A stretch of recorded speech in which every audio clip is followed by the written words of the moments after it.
श्री गुरुभ्यो गुरुर्ब्रह्मा गुरुर्विष्णु गुरुर्देवो महेश्वरः गुरुः साक्षात् परं ब्रह्म तस्मै श्री गुरुवे नमः। अंजलिरय मंजुरयतु वियंजित सद्भक्तिभावरम्योऽधीशम् अंजलि शिखरि निवासं भंजित भक्तार्तिकुञ्जममुमखिलज्ञम्। ప్రసంగాన్ని మనం మూడు భాగాలుగా విభజించుకుందాం. మొదటి భాగంలో అసలు ఈ ఆనంద గీతా యజ్ఞం అనేటువంటి యజ్ఞం యొక్క రిలవెన్స్ ఏంటి, దీని ప్రాసంగికత అనేది ఏముంది, ఈ కాలంలో దీని యొక్క అవసరం ఏముంది అనే విషయాన్ని సంక్షిప్తంగా చర్చించుకుందాం. రెండవ భాగంలో ఈ శ్రీమద్ భగవద్గీత గ్రంథం యొక్క ఉపోద్ఘాతం ఏంటి, అది ఎందుకు మనకు అవసరం అనే భాగాన్ని చర్చించుకుందాం. మూడవ భాగంలో 50 శ్లోకాలకి ఇటు అటుగా శ్లోకాల సంక్షిప్త వివరణ అనేటువంటి భాగాన్ని చూద్దాం. ఉత్తరాజు కాశీ విశ్వనాథరాజు గారు మంచి సహృదయుడు. ఆయన వచ్చి శ్రీమద్ భగవద్గీత గ్రంథం చాలా పెద్దదిగా ఉందండి, 700 శ్లోకాలు ఉన్నాయి, పిల్లలు వాటిని కంఠస్థం చేయమంటే తొందరగా కంఠస్థం చేయడం లేదు, దాంట్లో ఉండే విషయాలను అర్థం చేసుకోమంటే పెద్దలకే సమయం లేదు అని అంటున్నారు. కాబట్టి వారికి రుచి చూపించేందుకు ఏమైనా కార్యక్రమం చేయాలి. దానికి తగ్గట్టుగా 108 శ్లోకాలను గనక మీరు ఎంపిక చేసి ఇస్తే వాటిని మంచి గాయకులతో పాడించి రికార్డు చేయించి దానికి తాత్పర్యాన్ని కూడా మంచి గొంతు ఉన్న వాళ్ళతో చెప్పించి దాన్ని పుస్తకంగా వేసి ప్రచారం చేస్తామండి. ప్రచారం చేస్తే మొదలు పిల్లలకి పెద్దలకి అందరికీ కూడా ఈ శ్రీమద్ భగవద్గీత గ్రంథం యొక్క రుచి తెలుస్తుంది.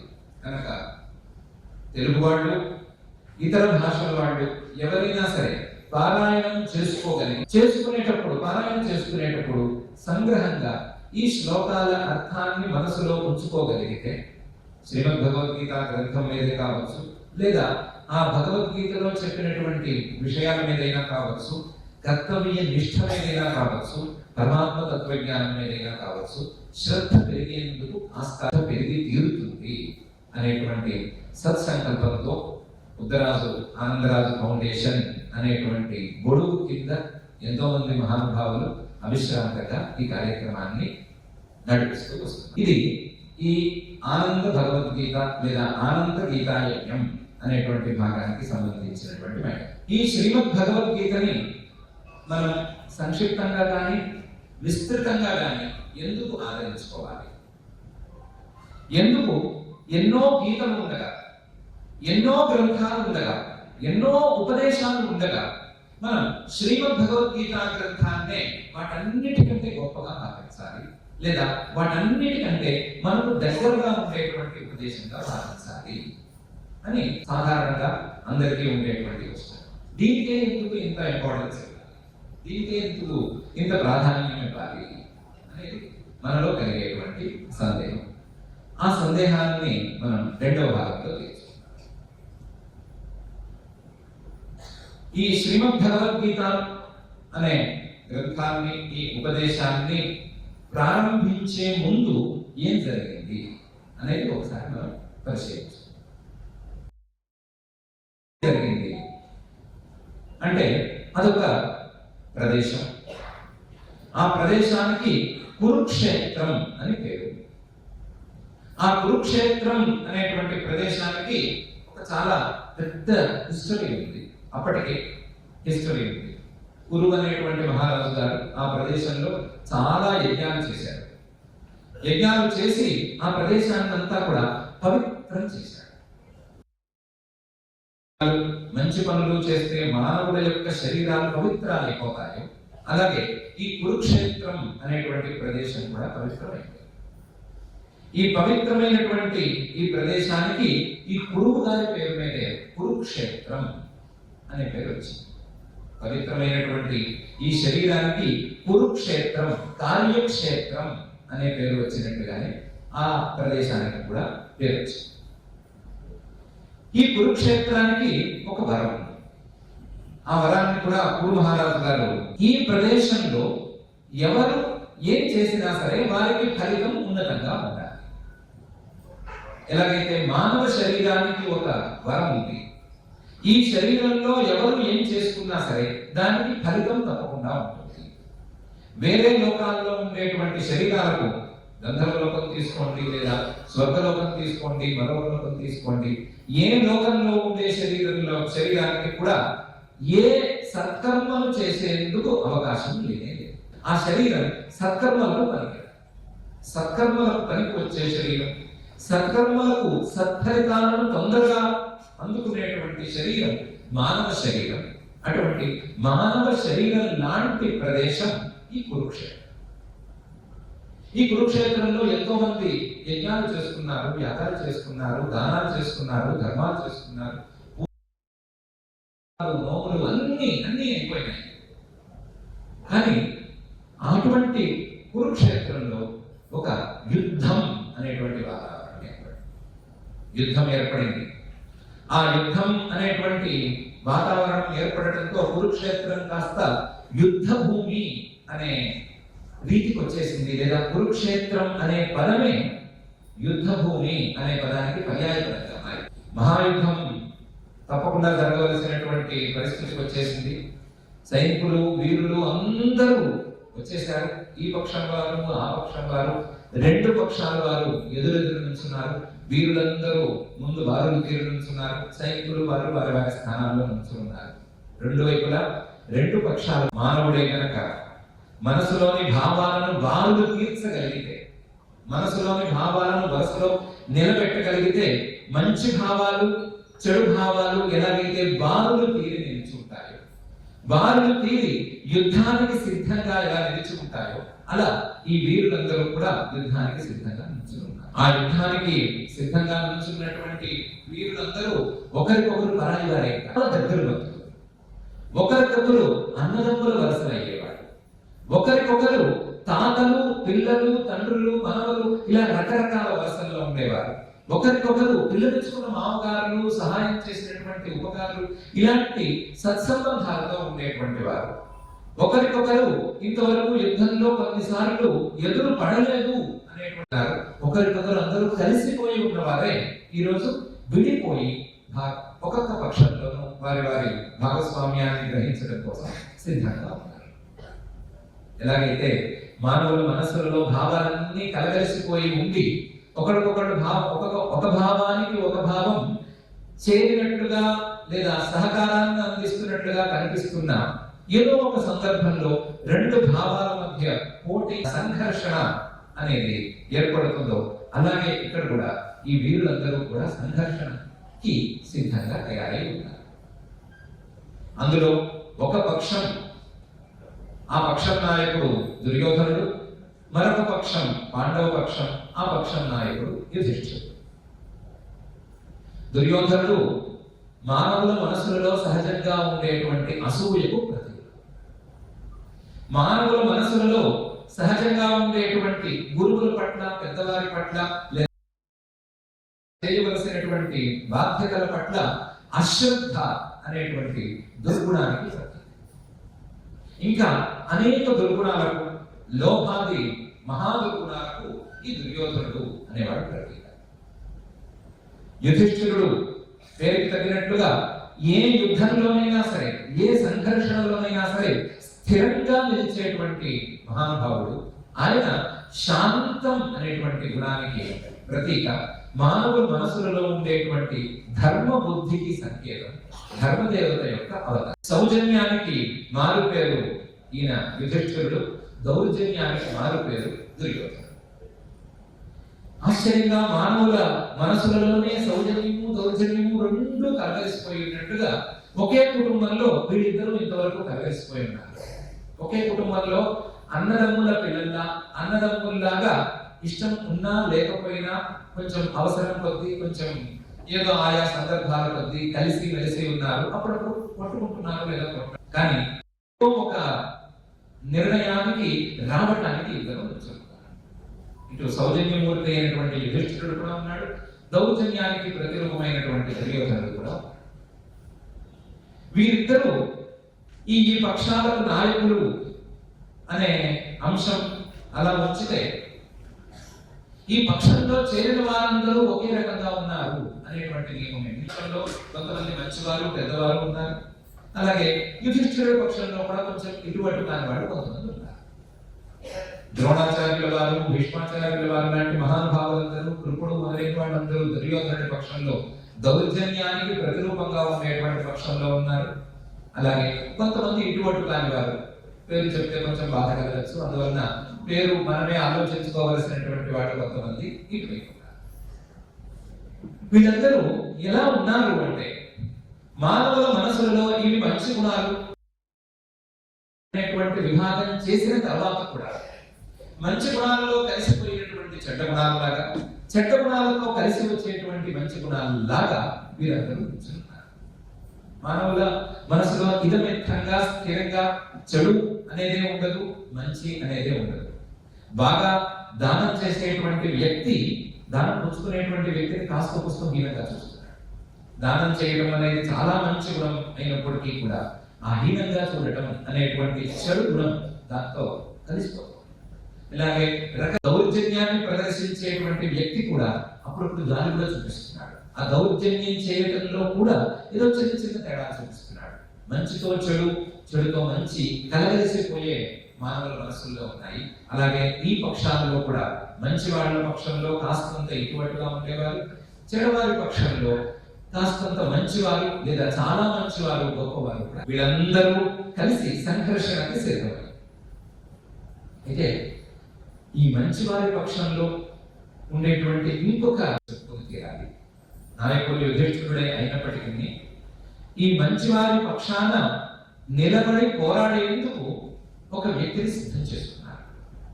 ఒక వ్యక్తిని ఈ పోరాటం వస్తే, ఒకవేళ ఈ తాడు తెగేదాకా కనుక వస్తే ఎటువైపు మొగ్గాలి అని తేల్చడానికి సిద్ధం చేసుకుని ఉంచుకున్నారు.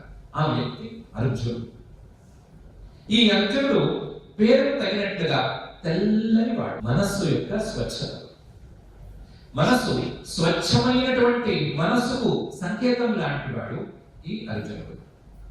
ఈ అర్జునుడు యుద్ధంలో నిర్ణయాత్మకమైనటువంటి పాత్రను తీసుకోవలసిన వాడు. ఈ అర్జునుడు మీదే జయాపజయాలు రెండు ఆధారపడి ఉన్నాయి అని అందరూ తీర్మానంగా భావిస్తున్నారు. అర్జునుడి కంటే ప్రభావం ఎక్కువగా ఉండేవారు చాలా మంది ఉన్నారు. అర్జునుడి కంటే చాలా రెట్లు గొప్ప అయినటువంటి భీష్మాచార్యుడు ఉన్నాడు, ద్రోణాచార్యుడు ఉన్నాడు, ఇంకా కృపాచార్యుడు ఉన్నాడు. అర్జునుడికి కాస్తంత తక్కువగా ఉండే అశ్వత్థామ గారు ఉన్నారు. ఇంకా చాలా మంది ఉన్నారు. ఎవరు తక్కువ వారు కాదు, ఎదుటి వారి పక్షంలోనూ ఈ పక్షంలోనూ ఉన్నారు. కానీ జయాపజయాలు మాత్రం అర్జునుడి మీదే ఆధారపడి ఉన్నాయి అని అందరూ నమ్ముతున్నారు. కాస్తంత ఈ విషయాన్ని పాండవ పక్షం వారు ఇటు నమ్ముతూ ఉండగానే కౌరవ పక్షం వారికి కూడా చాలా వరకు ఈ నమ్మకం. ఈయనకి ఆశ్చర్యంగా ఒక స్నేహితుడు. ఆ స్నేహితుడు చిన్నప్పటి నుంచి దాదాపుగా ఈయనతో కలిసి కాకపోయినా సరే ఏకకాలంలో సమాన కాలంలో పెరుగుతూ వచ్చాడు. ఆయన చెప్పుకోవడానికి వీటిలాగా పెద్ద రాజ్యానికి చెందినవాడు కాడు, రాజు అయితే అసలే కాడు, రాజు కానే కాడు. మహావీరుడు అనే పేరు ఉంది కానీ పెద్దగా యుద్ధాలు చేసిన వాడే కాడు, ఎక్కువ యుద్ధాలు చేయలేదు. మహావీరుడు అనే పేరు మాత్రం ఉంది. ఆ నమ్ముతూ వస్తున్నారు. ఆ స్నేహితుడితో కలిసి ఈ అర్జునుడు వచ్చాడు. ఆ స్నేహితుడు మరెవరో కాదు, సాక్షాత్తుగా పరమాత్మై అవతారంగా వచ్చినటువంటి శ్రీకృష్ణ భగవాన్. ఈ శ్రీకృష్ణ పరమాత్మ యొక్క పూర్ణావతారం. పరమాత్మే మానవ శరీరాన్ని గనక తీసుకుంటే, మానవ శరీరాన్ని గనక పరమాత్మ గ్రహిస్తే ఈ శ్రీకృష్ణుడు అనబడే ఆ కాలంలో ఉండేటువంటి పెద్దవారందరూ విశ్వసించారు. పెద్దవారందరూ ఆ విషయాన్ని అనుభవించారు. పరమాత్మే శరీరాన్ని మన కోసం తీసుకుని శరీర గ్రహణం చేసి మానవుడిలాగా జన్మనెత్తాడు అని పెద్దవారందరూ దృఢంగా విశ్వసించారు, నమ్మారు, అనుభవించారు. అనుభవించినటువంటి ఆ పెద్దలందరూ కూడా చాలా మంది ఆయనకి స్నేహితుడుగా వెలుగుతున్నటువంటి అర్జునుడికి ఆ విషయం చెప్పారు. అర్జునుడు స్నేహభావాన్ని ఈ శ్రీకృష్ణుడితో కాస్త వీళ్ళు కొంచెం దూరంగానైనా సరే మేనత్త మేనమామ బిడ్డలు కాబట్టి బాబా మరదలు అవుతారు. ఇది కాక తర్వాత ఒక సంబంధం కూడా కలిసింది కొంచెం యాక్సిడెంటల్ గా. కాబట్టి దగ్గర బంధుత్వం ఒకవైపు ఉంది, బంధుత్వంతో పాటుగా పెద్దవారందరూ ఉపదేశం చేసినటువంటి ఈ వచ్చిన వాడు పరమాత్మ అనేటువంటి భావన కూడా ఈ అర్జునుడి మనసులో ఉంది. పరమాత్మ అనే భావన ఉంది, పరమాత్మ అనే భావంతో బంధువు అనే భావన ఉంది, అలాగే నా స్నేహితుడు. ఈ మూడు భావాలని ఈ పరమాత్మకు చుట్టి పరమాత్మతో ఈయన వ్యవహరించుకుంటాడు. అయితే ఏ సందర్భంలో ఏ రకంగా పరమాత్మతో వ్యవహరించాలో కాస్తంత తెలిసి నేర్పు ఉండి వివేకం ఉండేటువంటి వ్యక్తి కాబట్టి మామూలు సందర్భాలలో స్నేహంతోనూ బంధుత్వంతోనూ వ్యవహరించిన సరి ఈ పరమాత్మను ఎలా గుర్తించాలో అలా గుర్తించుకోగలరు. పరమాత్మను ఎలా గుర్తించుకోవాలి అంటే మన యొక్క స్వస్వరూపంగా ఒకవైపు గుర్తించుకోవాలి, మన యొక్క వాస్తవ రూపంగా పరమాత్మను గుర్తించుకోవాలి. అదే సమయంలో గురు రూపంలోనూ కూడా పరమాత్మను భావించుకోవాలి.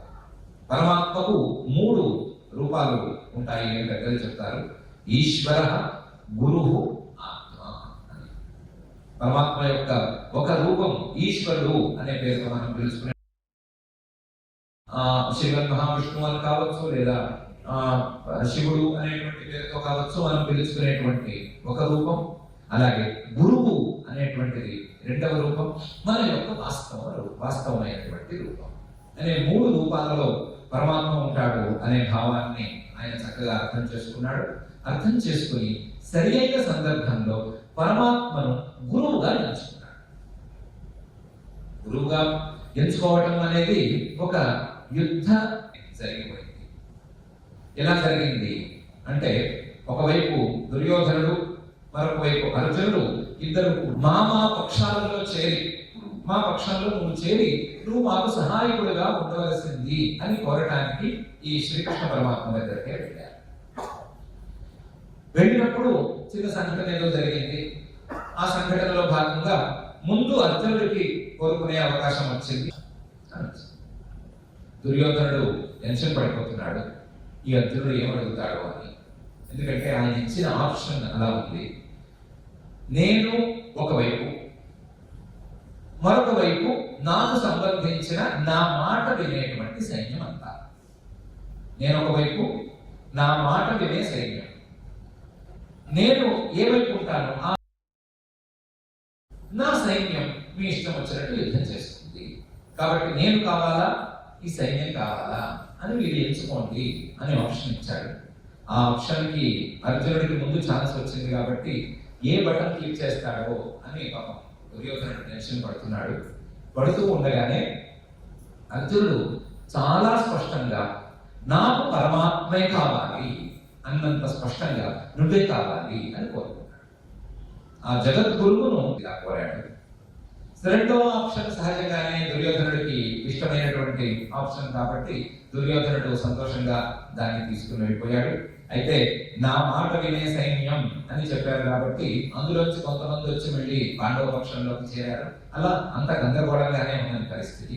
సాత్వికి లాంటి వాళ్ళందరూ కొంతమంది పాండవ పక్షంలో చేరిపోయారు, కొంతమంది అటు వెళ్ళారు శ్రీకృష్ణుడి మాటను జవదాటకుండా.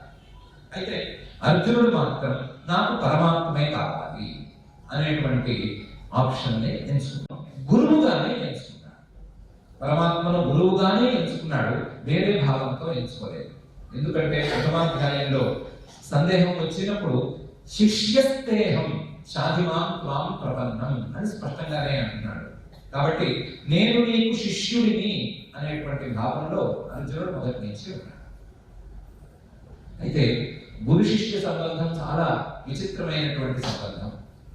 గురువు గారికి శిష్యుడు ఎక్కువ సేవ చేయాలా లేదా చేస్తాడా అనేటువంటి సందిగ్ధత వచ్చినప్పుడు రెండవదే అసలు సిసలు నిజము అనేది మనందరికీ తెలిసే అంశం. కాబట్టి జగద్గురువైనటువంటి ఈ శ్రీకృష్ణుడు ఎవ్వరూ ఒప్పుకోరాని, ఎవరు పెద్దవాళ్ళు ఎవరు ఒప్పుకోరాని ఒక ఒప్పందానికి కట్టుబడిపోయి ఉన్నాడు. గురువు శిష్యుల కోసం ఏ పనైనా చేస్తాడు అనడానికి ప్రతీకగా ఈ జగద్గురు అయినటువంటి శ్రీకృష్ణుడు ప్రధానంగా అందరి చేత పూజింపబడుతున్నటువంటి వాడు.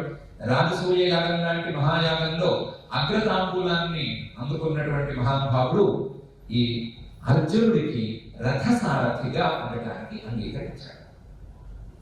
ఎలాగైతే గురువు మానవుడి యొక్క జీవితానికి సారథిగా ఉండటానికి నిరంతరం అంగీకారంతో సిద్ధంగా ఉంటాడు, అలాగే సారథిగా ఉండటానికి ఈ శ్రీకృష్ణుడు పరమాత్మ అంగీకరించాడు. రథసారథిగా ఉండటం అంటే స్టీరింగ్ ఇస్తారు, కింద గేర్లెస్ కార్ అయితే కనుక రెండే ఉంటాయి, గేర్ విత్ గేర్ అయితే కనుక ఏబీసీలు ఉంటాయి, ఇంతే కదా, దీనికి ఏంటి పెద్ద విశేషము అని అనుకోనక్కర్లేదు.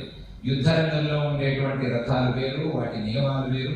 ఆ నియమాలలో భాగంగా ఈ రథంలో కూర్చునేటువంటి రథికుడు సారథి భుజాల మీద ధరించి ఉండాలి, సారథి భుజాల మీద పెట్టుకోవాలి. ఎందుకంటే యుద్ధ రంగంలో నువ్వు లెఫ్ట్కి వెళ్ళు రైట్కి వెళ్ళు అని అరవటానికి కానీ లేదా ఆ మాటలు వినబడటానికి కానీ అవకాశం ఉండదు. వీళ్ళు కేవలం సంజ్ఞలు మాత్రమే చేసుకోవాలి, కొన్ని సిగ్నల్స్ ఇచ్చుకోవాలి. ఆ సిగ్నల్స్ వీళ్ళు కాళ్ళతోనే ఇచ్చుకోవాలి. ఆ కాళ్ళతో ఇచ్చుకోవటం అనేది ఈ రథికుడు సారథి ఇద్దరు కలిసి ట్యూన్ అయిపోయి ఉండాలి. లేకపోతే వీళ్ళు ట్రాఫిక్ లో కొత్తగా డ్రైవింగ్ వచ్చి దాని వాళ్ళు చేసినట్టు ఉంటుంది.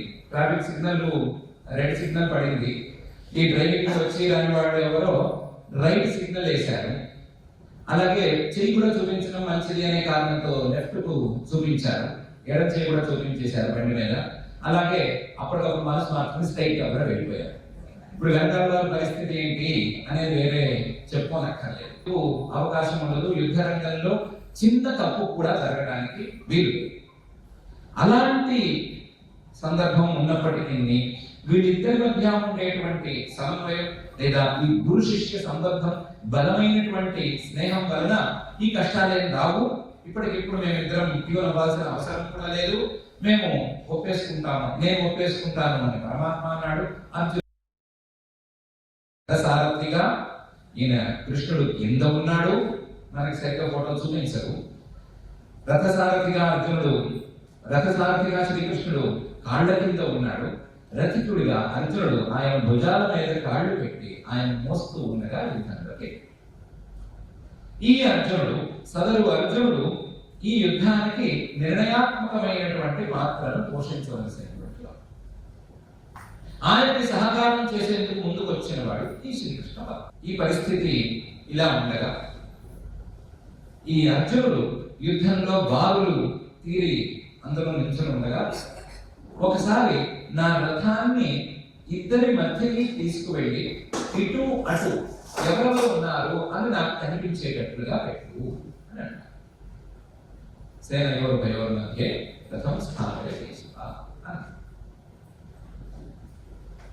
నా మనసులోని పరస్పర విరుద్ధ భావాలు సిద్ధంగా ఉన్నప్పుడు అసలు ఏంటి భావాలు, మంచి భావాలు ఏంటి, నా మనసులో ఏ భావాలు ఉన్నాయి, ఏ భావాలు మంచిగా ప్రవర్తిస్తున్నాయి, ఏ భావాలు చెడుగా ప్రవర్తిస్తున్నాయి, మంచి వైపు ఉన్న చెడు భావాలేంటి, చెడు వైపు ఉండేటువంటి మంచి భావాలేంటి, కలగలిసినవి ఏంటి, విడివిడిగా ఉన్నవి ఏంటి అని తెలుసుకోవాలి అని ఎలాగైతే సాధకుడు ప్రయత్నం చేస్తాడో అట్లా అర్జునుడు కూడా మధ్యలో నుంచుని ఇటున్న వారెవరు కోరుకున్నాడు. రథికుడుగా అర్జునుడు చెప్పిన ప్రతి మాటను వినవలసినటువంటి బాధ్యత ఈ గురు సారథికి తప్పకుండా ఉంది. కాబట్టి ఆయన వెంటనే రథాన్ని తీసుకొచ్చి మధ్యలో ఉంచేశాడు. ఉంచేసరికి ఈయన ఇటు అటు చూశాడు. ఇటు అటు చూస్తే ఆయన ఒక మంచి వైపు చూసినప్పుడు ఎదుర్కొంటా ఉన్న వాళ్ళు విరోధులుగా కనిపించారు. కానీ మధ్యకి వచ్చి చూసేసరికి కాస్తంత సాంసారికమైనటువంటి ఆసక్తి ఉన్నవారు చూసినటువంటి చూపులతో చూసేసరికి ఒక్క క్షణంలో అందరూ నావారు. మానవుల యొక్క సహజమైన లక్షణం కదా, నాకు ఈగో ఉంది అని గర్వంగా చెప్పుకుంటున్నారు. నాకు ఈగో ఉంది అని గర్వంగా చెప్పుకోవాలా, అవమానంగా చెప్పుకోవాలా అనే ప్రశ్న ఇంతవరకు ఎవరికి రాలేదు. ఈగో అనేది లేదా అహంకారం అనేది మంచి గుణమా చెడ్డ గుణమా? అది దుర్గుణమే అయినట్లయితే నాకు అహంకారం ఎక్కువండి అని సిగ్గుతో కదా చెప్పుకోవాలి. నాకు అహంకారం ఎక్కువండి అని కాస్త విరుచుకుని గర్వంగా ఎందుకు చెప్పుకుంటున్నారు అంటే, అహంకారం నాకు ఉంటే అది నాకు. అహంకారం ఉండకూడదు. ఎవరికి ఉండకూడదు? ఎదుటి వారికి ఉండకూడదు. అహంకారం లాంటి దుర్గుణాలన్నీ కూడా ఎదుటి వారికి ఉండకూడదు. నాకు ఉన్నప్పుడు అవి నావి కాబట్టి అవి నాకు ఇష్టమైనటువంటి భావం. అన్ని నావే. నాలో ఉండేటువంటి అహంకారము, నాలో ఉండేటువంటి కొన్ని దౌర్జన్యపూరితమైనటువంటి గుణాలు ఇవన్నీ కూడా నావే కాబట్టి నావి అనేటువంటి భావన వచ్చినప్పుడు మానవుడికి తనలో ఉండేటువంటి భావాలన్నీ ఎలా అయితే ఇష్టంగా మారిపోతాయి, అలా అర్జునుడికి కూడా వీళ్ళందరూ నా వాళ్ళు అనిపించగానే అందరూ ఇష్టంగా మారిపోయారు. అందరూ ఇష్టమైతే మంచిదే. నా వారు అయ్యా అందరూ రండి. లో పెళ్లి జరుగుతుంటే బాగానే ఉంటుంది, కానీ యుద్ధంలో నా వాళ్ళు అనుకుంటే జరిగేది ఏంటి? యుద్ధంలో నా వాళ్ళు అనుకోవడానికి వీల్లేదు కదా. యుద్ధంలో ఏమనుకోవాలి? నాకు ప్రతి యోధుడు లేదా నాకు ప్రతిద్వంద్వి, నా శత్రువు అనేటువంటి భావంతోనే చేయాలి కదా. కానీ ఇక్కడ ఈయనకి మాత్రం నా వారు అనేటువంటి భావన వచ్చేది. ఆ భావన రావడం ఎలా వచ్చింది అంటే, స్వచ్ఛమైనటువంటి మనస్సు ఉన్నవాడు, అనుకున్నవాడు, అనేక యోగ సిద్ధులను కూడా పొందినవాడు ఈ మహానుభావుడు. ఈయనకి రావడమే ఒక తరంగంలా కాక ఒక ఉవ్వెత్తున లేచి పడేటువంటి మహాతరంగంలాగా భావన వచ్చేసింది. పెద్ద తరంగం, తట్టుకోలేనంత శక్తి ఉండేటువంటి తరంగంలాగా ఈ భావన ఆయన్ని ముంచెత్తింది. ఆ భావనలో ఆయన మునిగిపోయి అసలు ఈ యుద్ధాన్ని ప్రారంభించింది ఎవరు, కావాలని కోరుకున్నది ఎవరు, ఇంతదాకా తెచ్చింది ఎవరెవరు అనే మాటలన్నీ కూడా మర్చిపోయి అసలు ఇది యుద్ధ భూమి, ఈ యుద్ధ భూమిలో చేయవలసిన పనులేంటి, చేయకూడదు పనులేంటి, డూస్ అండ్ డోంట్స్ అంటారు కదా, ఇలాంటివి ఏమీ లేకుండా ఏం చేశాడు? ముందు తన చేతిలో ఉండేటువంటి ధనుసు కాస్త కింద పారేసి నేను యుద్ధం చేయను అనే మాట అంటే, నేను చాలా శాంతి కాముకుడిని అనే మాట అంటే ఇంకొక సందర్భంలో చాలా గౌరవించవలసినటువంటి విధానమే. కానీ యుద్ధం జరగవలసినటువంటి సందర్భంలో, యుద్ధం జరిగి తీరవలసినటువంటి సందర్భంలో, అందులోనూ ధర్మానికి విజయాన్ని తెచ్చిపెట్టవలసినటువంటి యుద్ధం జరగవలసినటువంటి సందర్భంలో, తనదే అయినటువంటి చూపించవలసినటువంటి ఈ యుద్ధ సందర్భంలో నేను యుద్ధం చేయను అనే అస్త్ర సన్యాసం అనేది ఏమాత్రం పనికొచ్చేటువంటి సన్యాసం కాదు, ఏమాత్రం పనికొచ్చేటువంటి భావన అయితే కాదు. అందువల్ల పక్కనే ఉండేటువంటి ఆ జగద్గురువు శ్రీకృష్ణ పరమాత్మ ఇలా నువ్వు ఆలోచించొద్దు అని మెత్తగా మందలించాడు. నైవ్యం మాస్మహ భారత అని అన్నాడు. నైకత్వయ్యుపపద్యతే అని కూడా చెప్పాడు. ఇది నీలాంటి వారు చేయవలసినటువంటి పని కాదు అనే మాటలు స్పష్టంగా చెప్పాడు. చెప్పినా సరే ఈయనకి వచ్చినటువంటి భావనా తరంగం, వచ్చినటువంటి తనను ముంచెత్తినటువంటి ఆ పెద్ద తరంగం, నావారు అనేటువంటి భావనతో నిండి ఉండేటువంటి తరంగం, ఆ పరమాత్మ చేసేటువంటి ఉపదేశాన్ని విననివ్వాలి. అయినా సరే నేను ఈ యుద్ధం చేయను, ఈ యుద్ధంలో నేను పారిపోను, ఎందుకంటే కొంత నాకు కూడా వివేకం ఉంది. యుద్ధంలో పారిపోకూడదు, యుద్ధంలో పారిపోవటం అనేది ఆత్మహత్యతో సమానం అని వీరులు భావిస్తారు. కాబట్టి నేను పారిపోను, ఇక్కడే ఉంటాను, కానీ యుద్ధం చేయను అని కాసేపు అన్నాడు. కాసేపు ఏమో నేను వెళ్ళి విచ్చలెత్తుకుంటానన్నాడు, కాసేపు ఏమో సన్యాసం తీసుకుంటానన్నాడు. అన్ని దగ్గరగా ఇలాంటి మాటలే మాట్లాడాడు. మొత్తం మీద యుద్ధం చేయను అనే విషయాన్ని నిక్కచ్చిగా తేల్చి పాపం ఇప్పుడు ఒక చిన్న భావనలో మునిగిపోయి కొంచెం టెన్షన్ లో ఉన్నాడే కానీ వాస్తవానికి మాట వినని వాడే కాదు, చెప్పిన మాట వినే రకమే. ఎన్నో సందర్భాల్లో ఈయనకి ఎవరైనా పెద్దలు చెప్పడం, చెప్పిన మాటను ఈయన కూర్చా తప్పకుండా ఆచరించడం అనేది జరిగింది. ఈ సందర్భంలో కృష్ణ పరమాత్మ ఇలాంటి పిచ్చి మాటలు మాట్లాడకూడదయ్యా, యుద్ధం వచ్చేసాము, యుద్ధంలో మధ్యకి వచ్చేసాము, ఇప్పుడు నువ్వు ఇలా వెనక్కి తగ్గటాలు, కింద గాంధీవాద పారేయటాలు లాంటి కొత్త యాక్షన్స్ ఏమి యుద్ధం చెయ్యి, తీసుకో గాంధీవాదం తీసుకోలే అని గట్టిగా అంటే, ఒకసారి గట్టిగా అంటే ఈయన వినే రకం. వాళ్ళిద్దరి మధ్య ఉండేటువంటి సంబంధం కూడా దానికి అనుకూలమైనటువంటి సంబంధం. కానీ పరమాత్మ మాత్రం అలా అనలేదు, అలా చేయలేదు. ఎందుకు చేయలేదు అనేది ఒక పెద్ద ప్రశ్న, లేదా ఒక $1,000,000 ప్రశ్న. యుద్ధం చేయను అన్నటువంటి అర్జునుడిని అంటేనే యుద్ధం చేసేటువంటి మాట వినయం ఉండేటువంటి మంచి అర్జునుడిని, స్నేహితుడిని ఒక్క మాటతో చెప్పవలసింది పోయి వేరే ఆలోచనలను పరమాత్మ ఎందుకు చేశాడు అనేది ఒక పెద్ద ప్రశ్న. ఏం చేశాడు పరమాత్మ, ఏం ఆలోచన చేశాడు అంటే, ఆయనకి చెప్పుకోవడానికి మనసు లేదు. మనసు ఉన్నది కేవలం మానవులకు మాత్రమే. మిగతా జీవులకి మనసు ఒకవేళ ఉంటే మానవులకు మాత్రమే పనికొచ్చే మనసు ఉంది. పరమాత్మకు ఆ మనసు లేదు. అప్రాణో యమనా శుభ్ర అని ఆయన గురించిన ఉపనిషత్ వాక్యం. కాబట్టి ఆయన మనసు లేదు, కానీ ఆలోచన తరంగాలు ఆయనలో ఉన్నాయి. ఆయనేమనుకున్నాడు, ఈ అర్జునుడు ఇంత విశాలమైనటువంటి సృష్టిలో ఎంత చుక్క, ఎంత చిన్న జీవుడి విశాలమైనటువంటి సృష్టి జరిగింది. ఈ సృష్టిలో ఎంతమంది తమ తమ అజ్ఞానాలతో తమ శరీరాలను గ్రహించారు, తమ శరీరాలను తామే పొందారు. ఎంతమంది శరీరాలతో పుట్టుకొచ్చారు, ఎంతమంది శరీరాలను విడిచిపెట్టి వెళ్ళిపోయారు, ఎంతమంది ఈ జీవితాన్ని ప్రారంభించినందుకు చేసుకోవలసినటువంటి లక్ష్యాన్ని సరిగ్గా నిర్దేశం చేసుకున్నారు, ఎంతమంది ఆ నిర్దేశానికి దగ్గరగా సాగారు, ఎంతమంది ఆ లక్ష్యాన్ని చేరుకున్నారు. మానవుల మనసులలో ప్రధానంగా ఉండేవి రెండు కదా. ఒకటి శోకం, మరొకటి ఆ శోకానికి కారణమైనటువంటి మోహం.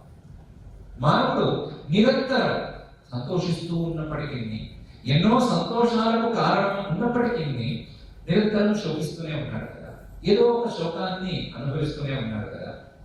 ఆ శోకానికి కారణం సరిగ్గా తెలుసుకోలేదు, శోకానికి మోహం తప్ప మరొకటి లేదు అని తెలియలేక చాలా ఇబ్బంది పడుతూనే ఉన్నాడు కదా. శోక మోహాలు అనేటువంటి రెండింటి మధ్య మానవుడికి కొట్టుమిట్లాడుతున్నాడు కదా. ఈ శోక మోహాలనే కదా మానవుడికి ఈ జన్మ పరంపర తామర తంపరలాగా వస్తుంది.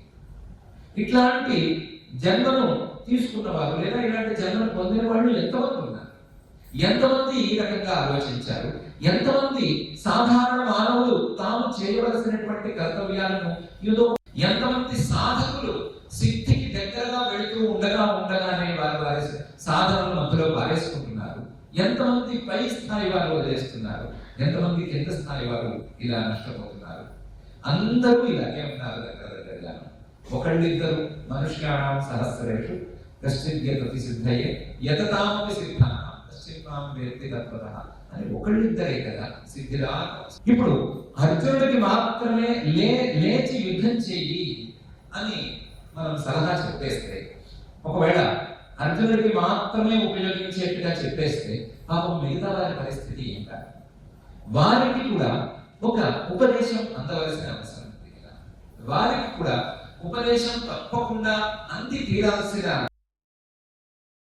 ఇలాంటి పరిస్థితులలో అర్జునుడు లాంటి వారు, లేదా అర్జునుడు లాంటి వారు అనే రెండు రకాలు లేకుండా మానవులు ఏం చేయాలి అనేటువంటి ఒక సందిగ్ధతలో ఒక కార్యాచరణ ప్రణాళికను మనం ఏర్పరిచి తీరవలసిందే కదా.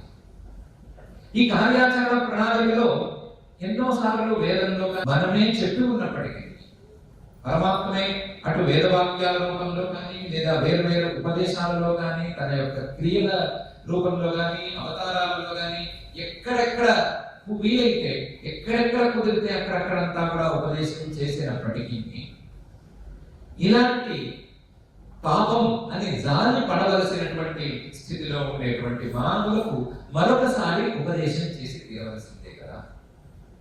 అందులో ఇది ద్వాపర యుగాంతం, ద్వాపర యుగం చివరికి వచ్చేసింది. రకమైనటువంటి కలికాలం, ఘోర కలికాలం.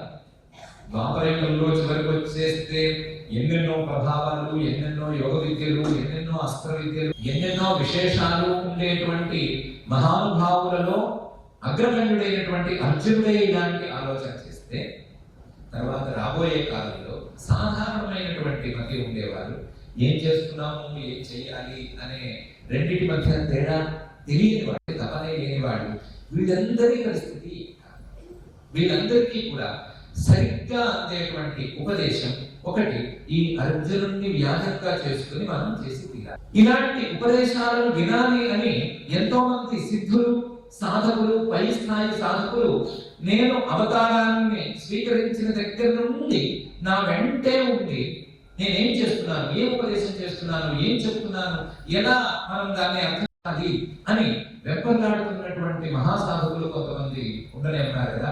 వారికి కూడా ఒక ఉపదేశ విధానం అంది తీరాలి కదా. కాబట్టి పెద్దవారు కావచ్చు, చిన్నవారు కావచ్చు, సాధకులు కావచ్చు, బాధ పొందిన వారు కావచ్చు, ఎవరైనా కావచ్చు, అందరికీ అందేటట్లుగా ఒక ఉపదేశాన్ని ఈ రోజు అందించి తీరాలి, మరొకసారి అందించి తీరాలి, మరొకసారి ఈ ప్రయత్నం నేను ప్రారంభించి తీరాలి అని ఆ ఆలోచనతో పరమాత్మ తన యొక్క ఉపదేశాన్ని పరిపూర్ణంగా అర్జునుడికి ఓపికగా చేశాడు. ఎంతసేపు చేశాడు అని మీరు అడిగితే నేను పొరపాటును కూడా సమాధానం చెప్పలేను. ఎంతసేపు చేసి ఉండొచ్చు? యుద్ధంలో ఒకరికొకరు ఎదురు పడి ఉన్నప్పుడు, ఒకరికొకరు ఇంకేముంది ఇవి వేసేయాల్సిందే, బాణాలు వేసుకోవాలి లేదా ఈటలు విసురుకోవాలి అనేటువంటి సందర్భంలో నుంచున్నప్పుడు ఎంతసేపు ఉపదేశం చేయాలి, ఎంతసేపు ఉపదేశం చేయగలడో అంతసేపే ఉపదేశం చేశాడు. విన్నవాడు మహామేధావి కాబట్టి ఆయన తొందరగా గ్రాస్ప్ చేశాడు. తర్వాత వినవలసిన వాళ్ళు అంత మేధావులు అవ్వచ్చు, కాకపోవచ్చు, ఒకవేళ ఇటువంటిగా కూడా ఉండొచ్చు. ఎలాగో మన వేదవ్యాసుడు సిద్ధంగానే ఉన్నాడు. ఆయన దీన్ని మహాభారతంలో మధ్యలో గుచ్చి సరియైన సందర్భంలో దీన్ని శ్లోక రూపంలో తీసుకొచ్చి వివరణ తప్పకుండా ఇచ్చి తీరుతాడు. కాబట్టి ఆ బాధేమీ లేదు అనే ఉద్దేశంతో ఎంతసేపు చేయాలో అంతసేపు ఉపదేశం చేశాడు. చక్కగానే ఉపదేశం చేశాడు. పరమాత్మ చేసినటువంటి ఆ ఉపదేశాన్ని అర్జునుడు శ్రద్ధగా విన్నాడు. శ్లోకాల రూపంలో మనం శ్రద్ధగా వినేందుకు వీలుగా కూర్చిపెట్టాడు. సప్తమి శ్లోక శతై ఉపనిబంధ 700 శ్లోకాలలో పరమాత్మ చేసినటువంటి ఉపదేశాలను కొన్నిటి కలిపి, అలాగే అర్జునుడి ప్రశ్నలు, జరిగినటువంటి సంఘటనలు అన్ని కలిపి ఈ శ్రీమద్ భగవద్గీత అనేటువంటి గ్రంథంగా 18 వేదవ్యాస మహర్షి గారు ఉంచారు. ఈ వేదవ్యాస మహర్షి గారు కూడా పరమాత్మ యొక్క ఒక అంశావతారమే. ఎలాగైతే శ్రీకృష్ణుడు అవతారమో అలాగే వేదవ్యాస మహర్షి గారు కూడా అవతారమే. ఆయన యొక్క ప్రభావం, ఆయన చేసిన పనులు ఇవన్నీ చెప్పుకోవాలి అంటే 2 రోజులు 3 రోజులు చాలవు. కాబట్టి ఈ భగవద్గీతను మనకు అందించిన మహానుభావుడు అనే ఒకే ఒక ముక్కలో ఆయన గురించి మనం చెప్పుకోవచ్చు. అటువంటి మహానుభావుడు శ్లోక రూపంలో రాయగా ఆ మహానుభావుడు కృష్ణ పరమాత్మ జగద్గురువు గురు రూపంలో ఉండి మనందరికీ వీలుగా ఉపదేశం చేయగా మన ముందు ఉండేటువంటి గ్రంథమే ఈ శ్రీమద్ భగవద్గీత గ్రంథం. ఈ గ్రంథంలో మానవులు ఏం చేయాలి, దేనికోసం చేయాలి, మానవులు ఏం చేయాలి అనే విషయం మీద సరిగ్గా శ్రద్ధ పెట్టడం లేదు. అసలు ఎందుకు చేయాలి, ఎందుకు అనే ప్రశ్న గనక మానవుడి మనసులో నిజంగా మొలకెత్తితే అది మానవుడి జీవితాన్ని తప్పకుండా మార్చేస్తుంది. ఎందుకు అనేటువంటి బీజం, ప్రశ్న బీజమే గనక మొలకెత్తి వృక్షంగా గనక ఎదిగితే దాని ఫలం, దాని పండు మానవుడికి చాలా తీయగా ఉంటుంది. సరైన రీతిలో పెరిగితే మాత్రమే, వేరు వేరు రీతిలో పెరిగేటువంటి ఫలితాలను ఇవ్వదు. సరైన రీతిలో పెరిగేటువంటి ఈ ప్రశ్న బీజం మొలకెత్తి వృక్షమై మానవుడిని మార్చేసే, మానవుడి జీవితానికి ఒక మార్పుని తెచ్చేటువంటి ఫలితాన్ని తప్పకుండా ఇస్తుంది. కాబట్టి అటువంటి ప్రశ్నను రేకెత్తించాలి, ఆ ప్రశ్నకు సమాధానాన్ని చెప్పాలి, ఆ ప్రశ్నకు సమాధానంగా ఏం చేయాలి తేల్చి చెప్పడం అనేది సాధారణమైనటువంటి భాషలో, అంటే జనరల్ ఇన్ఫర్మేషన్ ఇస్తున్నట్లుగానే తేల్చి చెప్పాలి. పొద్దున్న లేచిన దగ్గర నుంచి రాత్రి పడుకునేంత వరకు ఏం చేయాలి అని వరుస పెట్టి రాసేంత విధానంలో కాకుండా జనరల్ అబ్జర్వేషన్స్ లో మొత్తం ఒక జీవితంలో ఏం చేయాలి అనేటువంటి ఉపదేశం చేయాలి అనే పరమాత్మ సంకల్పానికి ప్రతీకగా ఈ శ్రీమద్ భగవద్గీత అనేటువంటి గ్రంథరాజ రూపంలో మనం ముందున్న ఇది మనం అనుకున్నట్లుగా 700 శ్లోకాల విస్తృత రూపంలో ఉంది. మనకు ఉండేటువంటి సంక్షిప్తమైన సమయంలో ఏమాత్రం వేరు విషయానికి ఎక్కువ సమయాన్ని ఖర్చు పెట్టలేనటువంటి వేగంగా నడిచేటువంటి అతి వేగంగా నడిచేటువంటి శ్లోకాలకు రోజువారీ స్పేస్ ఎక్కడ ఉంది? రోజువారీ అసలు 700 శ్లోకాలు చదవటం ఏంటి? ఈ శ్లోకాలు ఏంటి? ఈ కాలక్షేపం ఏంటి? మనం చేయవలసినటువంటి పనులు ఎన్నో ఉన్నాయి అని అనుకున్న సాధారణ జనాలకి వీలుగా 700 శ్లోకాలు ఏమీ లేవు, 108 శ్లోకాలే ఉన్నాయి అని చెప్పడానికి మనం దాన్ని కొంచెం అన్నిటినీ సంక్షిప్తం చేసి సారరూపంగా భగవద్గీత గ్రంథాన్ని ఉంచాడు. అలాగే అందులోంచి కొన్ని శ్లోకాలను ఎంపిక చేసి వాటి సారాన్ని తీసే శక్తి మనకు లేదు కాబట్టి కొన్ని శ్లోకాలను మాత్రమే ఎంపిక చేసి 700 శ్లోకాలు ఏమి కావు, అంతసేపు ఏమి పట్టదు. ఇంతకుముందు నారాయణ గారు పాడినంత శ్లోకానికి 30 సెకండ్లు కూడా పట్టవు. శ్లోకానికి 20 సెకండ్స్ లేదా 18 సెకండ్స్ అని మాత్రమే పడుతుంది. కూర్చుని ఆయన ఐఫోన్ లో తీసి దాన్ని రికార్డ్ చేసి ఒక్కొక్క శ్లోకం ఎంతసేపు పడుతోంది అని లెక్క కూడా వేసి పెట్టారు. 18 నుంచి 20 సెకండ్స్ పట్టేటువంటి శ్లోకాలు మనం చదువుకుంటే 18 సెకండ్స్ తప్పకుండా పడతాయి. 21 చాలా ఎక్కువ, కొంచెం వృత్తం మారి అక్షరాలు కనుక ఎక్కువైతే 22, 25 అనే పరిమాణంలో ఉండేటువంటి శ్లోకాలను మనం ఎంపిక చేసుకుని దీనికి ఆనంద గీత అనే పేరు పెట్టుకుని ఈ ఆనంద గీత పారాయణం చేసుకోవడం, లేదా ఆనందం కోసం ఈ గీతను పారాయణం చేసుకోవడం, ఆనంద గీత పారాయణం ఈ గీతలో ఉండేటువంటి అర్థాలను కొంచెం సంక్షిప్తంగానైనా మనస్సుకు ఎక్కించుకోవటం అనే దాన్ని పరమాత్మ చెప్పిన విధానంలో యజ్ఞంగా భావించి జ్ఞానయజ్ఞేన తేనాహం ఇష్టస్యామితి మే మతం అని పరమాత్మ చెప్పినట్టుగా జ్ఞానయజ్ఞంగా భావించి దీన్ని ఒక యజ్ఞ రూపంలో దీన్ని మానవుల యొక్క మనస్సులను మార్చేటువంటి జీవన శైలిని మార్చేటువంటి అంటే ఏదో ఎటో తీసుకువెళ్ళిపోయే రకంగా కాకుండా సరైన తీరులో తీసుకువెళ్ళేటువంటి యజ్ఞంగా మనం భావిస్తూ ఈ యజ్ఞానికి ఉపక్రమిద్దాం. ఇంత దీనికి ఉపోద్ఘాతం ఉంది కాబట్టి, ఇంత దీనికి ముందు జరిగింది కాబట్టి, మానవుడి యొక్క జీవన విధానం సక్రమంగా సాగటానికి, మానవుడి యొక్క జీవన శైలి సరైన రీతిలో నడవటానికి ఈ పరమాత్మ యొక్క ఉపదేశం, తప్పకుండా పరమాత్మ యొక్క ఈ గురు ఉపదేశం మనకు సహకారిగా నిలుస్తుంది అనడంలో ఏమీ సందేహం లేదు. పరమాత్మ ఈ ఉపదేశాన్ని చేసేటప్పుడు మానవుల యొక్క లేదా జీవుల యొక్క సమగ్రమైనటువంటి హిస్టరీ లేదా జీవుల యొక్క ఉత్పత్తి వినాశాలన్నింటినీ ఒక లెక్కలోకి తీసుకుని ఏ జీవుడు ఏ జన్మలలో ఏ విధంగా ఆలోచించాడు అనే దాని మీద కూడా డేటా కలెక్ట్ చేసి ఎన్నో సాధకుల యొక్క సాధనలన్నిటినీ కూడా సంగ్రహం చేసి వాటన్నిటినీ అందరికీ, సందేహాలు ఉన్న వారికి, సందేహాలు లేని వారికి, అసలే ఏమీ తెలియని వారికి, తెలిసి తెలియకుండా ఉండే వారికి, అందరికీ కూడా వీలుగా ఉండేటట్లుగా ఉపదేశం చేసి చూపించాడు. కాబట్టి ప్రతి మానవుడికి, ప్రతి వాడికి ఉపయోగించేటువంటి ఉపదేశం ఈ శ్రీమద్ భగవద్గీత అనేటువంటి ఉపదేశం. కాబట్టి ఈ ఉపదేశాన్ని మనం సంక్షిప్తంగాను లేదా విస్తృతంగాను కొన్ని శ్లోకాలకు లేదా అన్ని శ్లోకాలకు తప్పకుండా చేసుకోవాలి. ఆ ఉపదేశం యొక్క సారాంశాన్నైనా కనీసం మనం గ్రహించాలి. ఆ సారాంశాన్ని గ్రహించిన తర్వాత అందులో అణు అనేటువంటి సంకల్పాన్ని మనం తప్పకుండా తీసుకోవాలి. సహజంగా అణువంత ఆచరణ వస్తూ ఉండగా మనం దానికి మరొక అణువును జోడించేందుకు మన మనస్సుని సమాజంతో కలుసుకోవాలి అనే విషయాన్ని కూడా మనం ఒకసారి అనుకుందాం.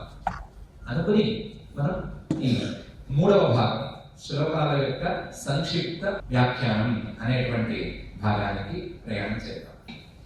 శ్లోకాల యొక్క సారాంశం కంటే కూడా, శ్లోకాల యొక్క అర్థం కంటే కూడా ఈ ఉపదేశం యొక్క రిలవెన్స్ ఏంటి అనే అంశం మీదే మనం ఎక్కువ వర్కౌట్ చేయాలి అని నా దృఢమైనటువంటి బలంగా ఉంది. కాబట్టి ఇది తప్పకుండా ప్రతి మానవుడికి ఉపదేశం చేసేటువంటి గ్రంథరాజం కాబట్టి ప్రతి మానవుడు దీన్ని ఆదరించి తీరాలి, ఇందులో ఉండేటువంటి అర్థాన్ని ఎంతో కొంత ఆచరించి తీరాలి అనేది ప్రధానమైనది. ఇప్పుడు మనం ఇంతకుముందు చెప్పుకున్నట్లుగా అర్జునుడు అనేటువంటి వ్యక్తి లేదా జీవుడు శోకమోహాల్లో కూరుకుపోయి ఉన్నాడు.